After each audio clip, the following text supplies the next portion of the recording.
Telangana BJP के रुकने assembly ई राजेंद्र ने कुंडा लक्ष्मण बापूजी की यौम पैदाइश के मौके पर आदिलाबाद में बीजेपी भरोसा यात्रा में हिस्सा लिया।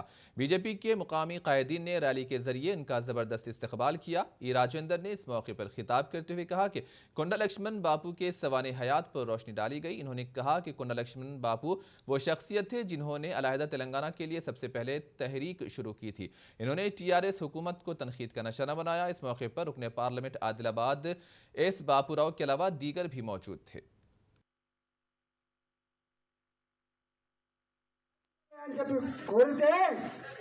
మేనమామ పేరిట పెద్ద కొడుకు పేరిట రైతులకు బంధువు పేరిట గ్రామ గ్రామాల బెల్ట్ షాపులు పెట్టి తాగిపిచ్చి ఆ తాగినోడికి డబ్బులు లేకపోతే తల్లిని కొట్టి చంపి తాగినోడికి డబ్బులు ఇవ్వకపోతే తల్లిని కొట్టి చంపి అయ్యా పిల్లలు చిన్నవాళ్ళు పిల్లలకు బువ్వ లేదయ్యా నేను కూలి చేసుకొని వచ్చిన 300 రూపాయలు 400 రూపాయలు అంటే